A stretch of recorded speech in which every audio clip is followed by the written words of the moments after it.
Kung ikukumpara sa lawak ng lugar, mas malaki ng 15 beses ang Pilipinas sa bansang Israel. Sa mapa, hindi mo nga agad ito mapapansin. Pero gatuldok man ang bansang ito, sobrang laki naman ang halaga at impluwensya ng Israel sa kasaysayan at paniniwala ng sangkatauhan.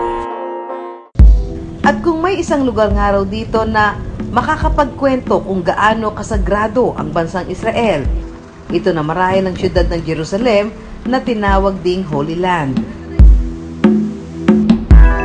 Kahit saan man ibaling ang inyong tingin, para kayong nag-time travel sa nakaraan.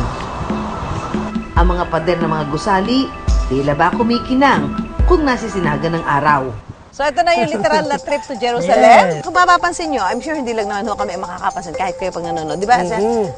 Parang iisa yung kulay. Oh, beige, parang uniform. light, Oo. Kasi nga po, ito syempre disyerto ito eh. So sagana sila sa limestone. Yan. Yes. Saka municipal order daw pala na kailangan ganito yung color. Para uniform. Yes. Mainit ang panahong yun nang pumunta kami sa ancient city ng Jerusalem.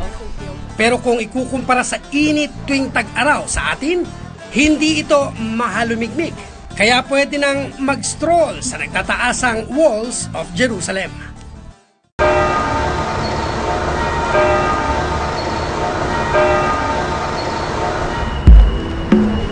Ang mga naglalakihang pader na ito na umaabot sa 40 talampakan o 40 feet, maihahambing ko sa mga nagtataasang pader natin sa Intramuros.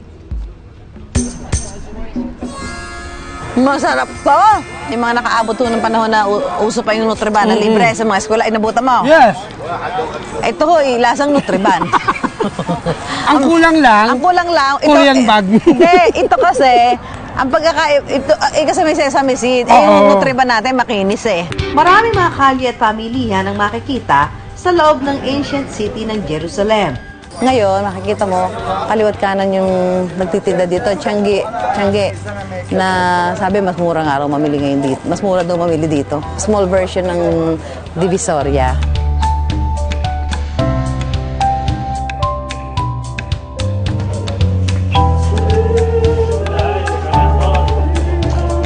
Pero ang isa sa pinakakilala at dinarayo ng mga deboto dito ay ang Via Dolorosa o landas ng paghihirap. May mga tukoy na lugar kasi dito kung saan nangyari raw mismo ang mga pasakit ng ating tagapagligtas. Narito ako ngayon nakatayo sa mismong 5th station of the cross, Jesus Christ. Dito siya yung nakaramdam na siya ng pagod at halos madapa na siya at napakapit siya rito. Ito yung part na tinulungan siya ni Simon.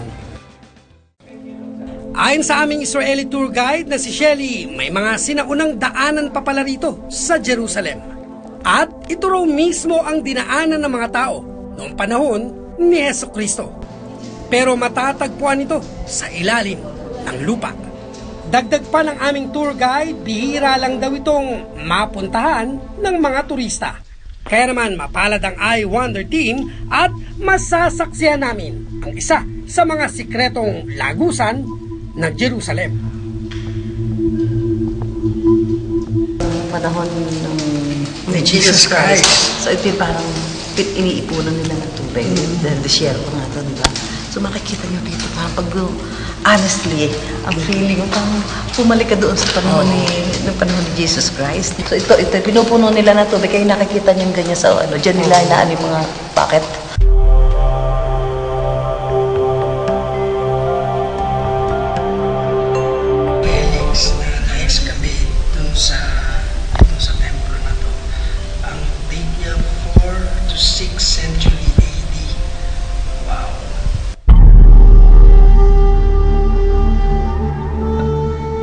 Matatagpuan din dito ang ilang nahukay na artifacts at ilang hakbang pa tumambad sa amin ang sinasabing sinaunang kalsada ng Jerusalem.